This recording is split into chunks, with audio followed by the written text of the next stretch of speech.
picking Taliyah this early in a draft is going to be always very risky, so we'll see what Vladi has as an answer. We also talked about ease of execution in Game 2, and I think it's really hard to recreate the success you found in Game 2 for KC in terms of ease of execution on the top side. Xin, one of the champions that can get it done, but Camille, one of the few champions that has the CC to set up plays, can also snowball. Gnar is another pick that comes to mind, but it's less reliable. It's not that immediate engage that's always going to be there. And the Rumble has already been taken away. Galio is always another champion that we'll look at with the Xin Zhao. If you do want to combo it, don't think that that is going to be super fun to play into the Taliyah, though. No. What is the angle going to be? KC. Ahri will be the option. Ooh. So the dash obviously can be interrupted, but a lot of playmaking potential with this pick. But a very early to mid-game style composition when you have the Xin, when you have the Ahri, these champions that can find picks, similar to what KC brought in Game 1, can be volatile options. Don't always scale the best. And the mobility there for the something that both provides CC as well as... Okay, so the K'Sante did mean something that we saw on the big screen. Really, Xin Zhao is kind of the key pick that you would have wanted, right? Something that has reliable knock-up. But they're dropping jungle anyways, I believe, because we had the other pick as well. Also, as an update to the earlier issue, there was some sort of problem with the client that stopped TL from locking in their selected champion. So that's why we're seeing the K'Sante here and not so the Kai'Sa. The Kai'Sa was an error caused after league officials investigated by the client, so they allowed them to remake from that point. K'Sante and Kai'Sa. So K'Sante, Nocturne will be the lock-ins. We can forget about the Kai'Sa, as fun as that discussion was. So, the AD junglers we were talking about, the Nocturne here, it does not set up for Taliyah, but does work well with side lane pressure. So the synergy there is not in lane phase, it is synergy with Taliyah in a very different way. It is synergy in playing the mid game and trying to pressure side lanes. And I also do like this, although it does give you a way to go way, way too deep in some plays. Of that Nocturne, right? I actually really like the Lulu ban because we are getting to the point in the series as well where something like a Zeri Lulu, like there is actually zero guaranteed CC on the side of TL, right? So if you have a Zeri that can just skate over and easily get away with the help of the Lulu, I think the game would be really hard to play out. What about some like Caitlyn pushing lane? Yeah, Caitlyn Lux, I think is valid. Because if you can push early with Caitlyn and try and get tower pressure and get those side towers down. Option every pick going to the last second here. It's going to be the Zeri. Yeah. So the Lulu ban, a solid call out. What is the response here from the side of TL? Zeri is, if you don't shut the Zeri down, she's always inevitably going to be a problem. It feels like it demands either matching some of the scaling or picking something insanely aggressive. And aggression has worked so far for TL in this series. Like, I'm looking towards the Jhin in terms of lane pressure, but I think Jhin is really hard to play into the amount of backline dive that's available for the enemy team. The one thing that not only is the Lulu Zeri like a great late game combo, but it also actually has a lot of laning pressure. I think Lulu is one of the most impressive supports if she does end up in good matchups. Instead, that's the classic. I think it's going to be Zeri Yuumi. Okay, I'm gonna call back because this is really important for Western fans to understand. The only AD carry in the West who has played Lucian successfully is Yon. This is a huge opportunity for Kalist and or Yon to prove themselves. This is a powerhouse 2v2 that has almost always failed in the hands of Western ADs. What's that grin? Yon, there it is. Exception. Oh my God, we knew! We've gone back in time! We've gone back in time! Zeri Yuumi versus Lucian Nami. Good point though, Dracos. Yon got his Lucian license. This comp's incredibly explosive mid-game. The late game insurance for KC is there, but man, that early game with the Yuumi can be rough.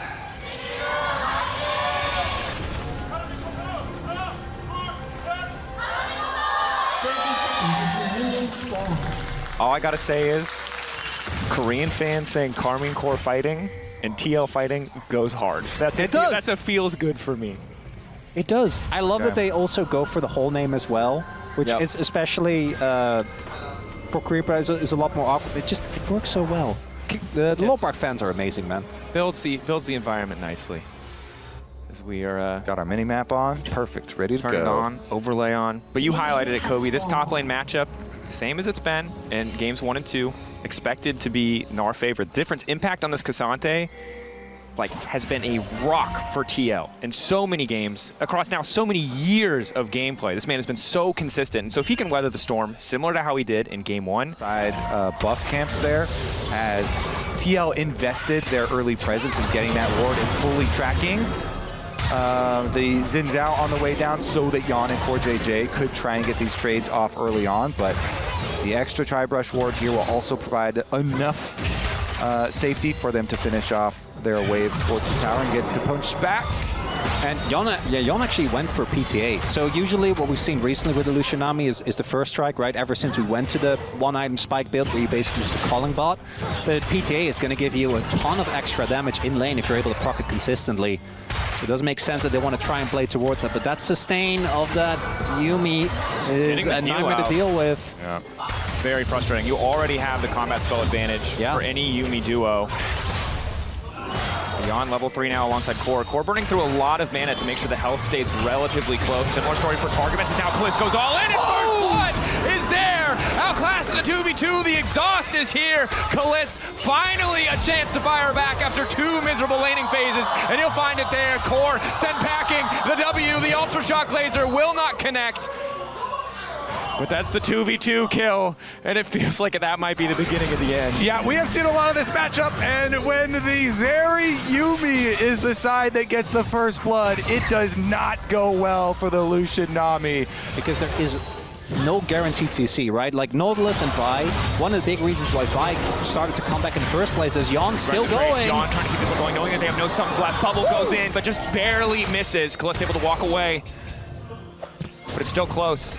And I think Yon and Core know as long as Kalisz is able to finish that first item, they can still do a lot of work in the 2v2 trades. That first kill, it's going to hurt in the long run, but right now, they're still doing fine in the context of the 2v2 as Yike going to walk away empty-handed as he pokes his head in bottom side. The top side for TL, Kana chunked out, not too bad of a situation. Doesn't look like you're going to try and look for the steal. Shock, okay. That hurts.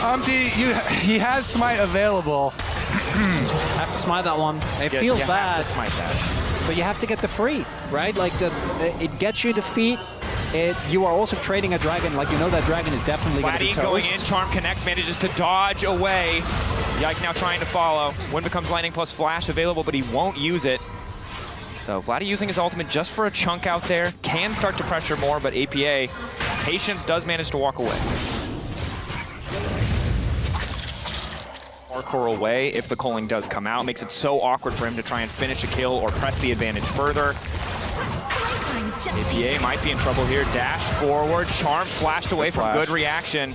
That'll still cost him the summoner spell. It'll be the repeat gank he has to be careful for, as Vladdy does at least use ultimate.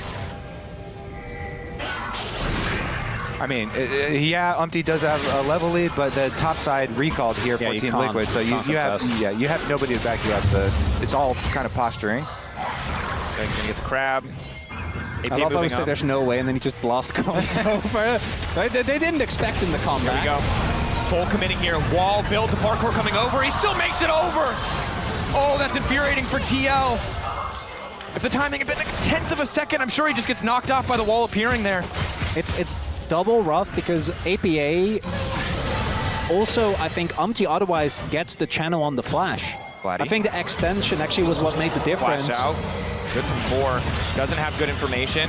Culling now used. Flash over the wall committed on the Vladdy. Charm used, but extra movement speed about to come through. But they're going to finish that one. Another auto. Yon and Core finding the pick in mid lane. Communication there from the TL side, but the flash. Ulti in. Yuumi ult coming out as well. Yike trying to split. Core might go down, but Yon likely to keep his life. Bubble connecting as well. Core sprinting. Slow. I just don't think he's fast enough, but he does have the flash. Will walk away. So but Umpty has already decided to seed it for TL. Goes down to the other side. Finishes up Krugs. Go for his reset here. Wait for the ultimate cooldown. Like you said, you know, highlighting that Nocturne ultimate means such a big part of trying to make a play. So they're gonna wait for it. Second objective for KC. Neither side has claimed any of the feats. It's 1 kill to 1, no towers have fallen, and just the 2 objectives. Although 3 total have been taken. It was a split on the first grubs, so neither side going to get the credit as Kalisz. Still weathering the storm well in the mid lane. Obviously happy to sit back, knowing that even if he doesn't make an aggressive play, the scaling does very much favor him. Yon closer and closer to Collector, which will be a big boon in these fights, especially against so many squishy champions on the side of KC. Okay, here we go. Yike coming down through mid lane too for the 4v4. APA here, Vladdy dashing forward. Charm is going to connect. Are they going to overcommit? Waiting for them to get out of the minefield. APA going to find himself locked up very quickly, but now Umpty goes to the backside. It's going to be Vladdy who's in trouble, dashing back to his team. Yumi coming in to try to seal the deal, but a bit more healing going back, and now it's Cliff going to flick back. A perfect flick going to keep things going. APA trying to finish the kill. Cliff's getting lower and lower. He's not powerful enough yet. The blast forward, the exhaust. Targamas is just a little cat. He can't do a damn thing. TL, take the exchange. KC, they go over into the Nocturne ultimate. They can't see the backside of that team fight, and they overcommit. Huge plays for Team Liquid. Dracos, they have at least just saved their mid game here. That's going to be the Dragon. They push out on both mid wave and bottom wave just when Well, doesn't really get to match. Have to be respectful, and we'll see if TL is able to turn this into a lot of objectives, because the one downside for KC is who actually face checks, right? Because obviously Yike is okay. They're going to go for this dive. Maybe. They're sending pings on it. Rotation already on the way. They have a lot of burst, but I think he's close to Mega. Cross map. For the side of KC would have been the top side dive, but instead they might just look mid. Cliff still only They're level on 8. a ward. Cliff want to keep Pretty stepping up fine. and poking. A lot of disadvantages would come from just chipping out the opposition.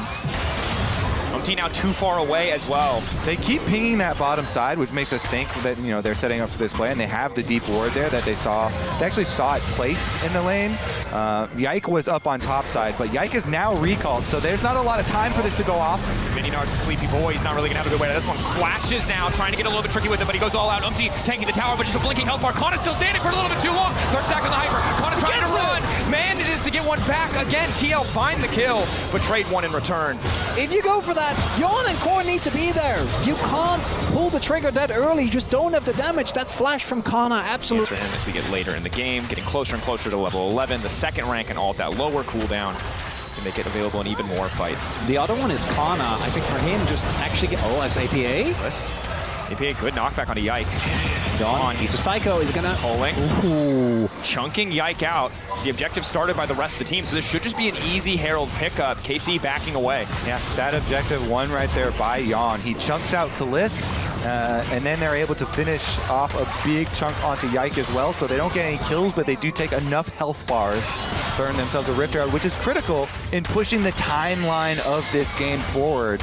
Using that Rift Herald to knock down these outer turrets is critical for this team that needs to make use of Nocturne Ultimate and Talia picks. I do think that the Nocturne gives this comp a lot more longevity than it otherwise will, because of how much more capability you have of finding flanks, right? If you do get on top of the backline, as strong as that Zeri-Yumi combo is, I do think with how far behind Yike and Vladdy are, there's going to be a lot of burst damage lacking that otherwise might have been there. And Kana, his side lane pressure isn't going to be quite as scary, even though he will win both 1v1s pretty comfortably. Twist, ulting, trying to clear the wave, does not want to concede mid lane tower. Yon hopping into the Herald to try and escape. Might look for the knock punch, Twist. Will at the very least get the crash as the ulti comes out in the meantime. The split, his impact is now going for the 2v2. Yike caught out, isolated, wall coming in. Yike will fall even as the Dragon dies. In favor of KC, a quick pick. Bit of a messy split exchange. Mid lane tower won't drop from the Herald, but Yon will keep his life and they'll still find a kill. I'm pretty sure that's a win for KC. Yes, in terms of gold, it's rough, but I'm pretty sure that got them defeats because I think they were only a single objectives away.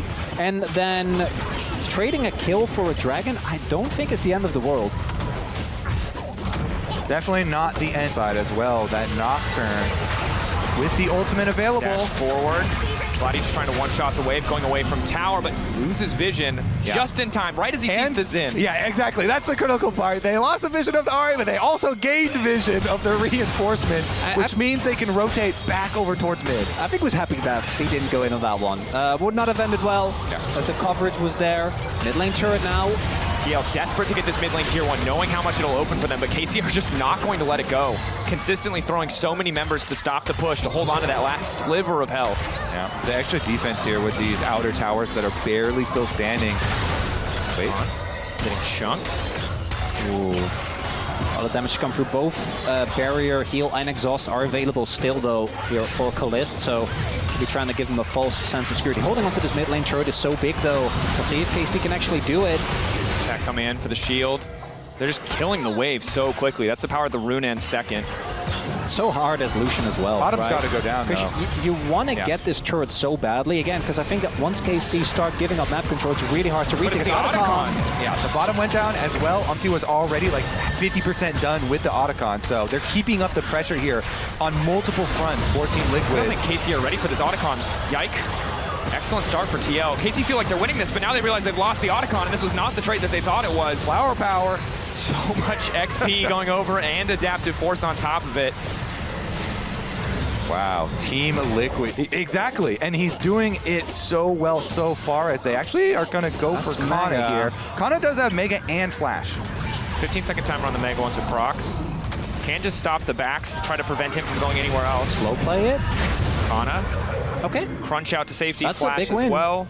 Yeah, Dragon's stops the up, potential don't angle. overchase though. Dragon is up at the moment, so everyone rotating down towards that. They finally got it, by the way. After all the effort, mid lane turret has fallen. KC already chunked. I think you might want to just give this one up. Don't think you need to play too aggressive before the spike. On your Zeri, free items not quite there yet. TL, Kana mini still too. asleep Looking in for the R. fight. Nice flick over the wall means Vladdy's chunk before the fight even starts, but AP is not in a great position. Might be forced to use his ult. Could come down to the 50-50. Yike, now going in, trying to lock up the Lucian. Nice disengage coming in from Core, and Yikes is about to get deleted. Yawn, now on a rampage. Instantly the backside, devastated. Kana going Mega. Manages to lock two on the wall, but the interrupt, the unstoppable there. Now the exhaust going in. Bliss has to make the difference, has to take down Yawn, but he is not enough. He with the cam out to his back, he manages to find one, tries to get another. Targamas demounted. TL taking everything. Oh man, the chunks before the fight were so big for Team Liquid too. he's the gatekeeper. Trying He's to not body letting them block him in. out. He's ready to pull. Bliss chunks. Vladdy there with the red buff. Kana starting to poke. The objective, a bit of a split call. Hop out. Bubble doesn't connect. Core still has ulti. Poke's good though, and I think TL are making the right call to back off. The burst is still there, but I want to see that third item. We need IE on Kalist. Tidal wave over the wall. Yike potentially caught out, forcing an early ultimate. Flick back hits, but not the damage to come through. Impact trying to push Yike back to the team. Yike still holding on for a brief moment. KC zoned off, pushed away, could not get any damage down, could not move through the minefield. Nice forward dash coming in from Vladdy to get away from the seismic shove. APA on point, but the dashes are there. Yawn, nice backstep. Such a close fight, but TL just continue to poke here and will turn back to the Baron. Really great usage of the ultimates to not directly set up APA for the seismic shove, but force them into a position where he could hit the seismic shove. Sidestep. That one barely misses. TP coming in, Oh, he's Vladdy on the mini. way. It's going to be so hard. Vladdy needs to find a hero play, or Kalist needs to go crazy, but he doesn't have IE just yet. That's such a big spike for the Zeri. Pathfinger used. APA not going to connect on the flick. Are they As gonna long as he commit? has the minefield, will be big. 10K getting lower. They're not focusing their damage on the objective. It's going to take some time. Kalist starting to poke, starting to harass. The Baron doing a decent amount of damage back. They know no jungler's there. It's not a 50-50, but Vladdy goes in. Nice dash back. Coming through from Yawn. Clutch in the moment. 4K. They're getting lower, though. They can't afford to stick around with Kalist right on top of them. They need to burst down the champion. Huge shot from APA. Up immediately goes in the exhaust. Out. Goes the Zeri. Yawn low. Yikes there! Wall. Will not reset. commit to the objective. Free blinking out bars on the side of TL, but the range isn't there. The fall off isn't there. Has flash. He has IE. He is still a threat that has to be respected, but there's a window here for TL as they take this third drink to maybe look for a pick, to maybe force a fight before those summoners are back up for Targamas. I think the problem, though, for KC with the rest of the team in the state that it is that TL can very To play the game. We talked about the one late game scaling option. It's starting to feel Wait like a their second. only option, but maybe APA has been caught out. Umpty coming in. Can they find the immediate solo kill? Crunch back out. Yon's waiting over the wall. Kana likely to fall here. Weaver's wall coming out as well. Kana nowhere left to go. Tries to get the wall down, gets a bit of CC, gets a chunk, but there's no follow-up as Kalist just forced to walk away. Again, Away. Instead, walks away empty-handed as TL, once again, starting the objective. This is gone. There's nothing that KC can do for this one. It's too far gone. Yike will be just in time to see it stolen or taken away from him. TL now have the Baron. This is the break point we talked about. This is where it gets so impossible for KC to fight back. Their wave clear is not great. It is really just the short range of the Ahri. yeah, Baron buff, the biggest tool here for Team Liquid to truly break open this game and push in deep into KC territory. Bliss still poking, still playing at the edge. Doesn't want to give them anything for free. The top side pressure is there. turrets. Same for the Talia as Yawn. He's far up. They're looking for a possible collapse here. Ultra shock laser hits. They're so fast. Now the Where's Yike turn going? coming in. Where's he Umpty wants to going? start this fight. He thought he had the flag, but he was the one getting taken down. Yawn now legendary. Impact TPing in just in time to eat the charm. Pathmaker not quite the right direction, but it just does not matter. That pick on top of the Baron is going to spell disaster. Kalist, the double kill! Instantly one-popped Yon. 4 items makes the Zeri disappear. It had been a while since I really just loved Illusion Nami this much, Draco. So it's beautiful. We kept talking about the IE for Kalist, thereby completely ignoring the fact that Giannis is finished. Fortunately, he was awake as he pops what I think was the one small sliver of hope that was there for KC. Running. The scaling was not enough. Zeri, not enough. TL might have faltered in the first few minutes, but they put their foot on the gas and they never stopped in this game 3. Casey, one last desperate hold. TL don't want to get over eager. Yon taking his time. Almost one pop in Gladdy. He just does too much damage. Yike isolated once again. Umpty taking his time with the ult. They want KC to remember this moment. Kalist might be able to force a fight, but he cannot stop the Nexus from falling. TL take down KC.